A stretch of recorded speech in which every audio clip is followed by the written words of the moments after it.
mu ntumbero yo kwitegurira kwakira urumuri rw'amahoro abenegihugu bo ku mutumba wa Muyange zone Rubirizi komine Mutimbuzi mu ntara ya Bujumbura bazindukiye kuri wa kane igerekezo ya 2025 Munyonyo mu 2021 mu bikorwa byo kuringaniza ibarabara ry'ivu riva kw'ibarabara ry'igihugu nimero 9 kuruzi Muzazi. Iryo barabara ryo rikaba rishika muri komine Mubimbi y'intara ya Bujumbura. Ibikorwa nyezina bikaba byari byo kuzibira ibinogo n'imanga ziri muri iryo barabara zagiye zituruka ku mivu n'inkukura. Mbere komine Mutimbuzi ikaba yari yabafashe mu mugongo mu kubarungikira imodoka yo kubafasha kubazanira amabuye n'umusenyi byo gusasa muri iryo barabara. Igihe radio television Burundi Bwiza hashika yasanze abenegihugu bamwe bamaze gutaha, ariko mubo yahasanze yaciye yegera mukuru w'umutumba wa Muyange Paulin Ndayishimiye kugira ashikirize icari c'abazinduye.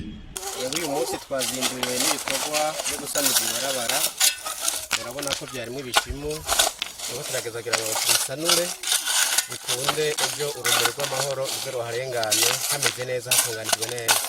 Nibyo bikorwa twagindemo kuva mu gatondo n'abenegihugu bose. Iri barabara rifitiye akamaro kaniniya cyane kuko ni barabara riduhuza na komine Mubimbi rigaseruka kuri RNE.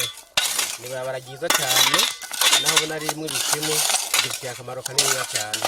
Ni hamwe rero byosika leta ikaridusanurira Burundi ikaridukorera neza ikadushyiramo kaburimbi bizoba byiza gusumba cyane. Tubamenyeshe ko burikanije ko urumuri rw'amahoro ruzoca muri iryo barabara aho ruzoba ruje ruvuye mu ntara Bubanza rwerekeza i Mubimbi mu ntara Bujumbura.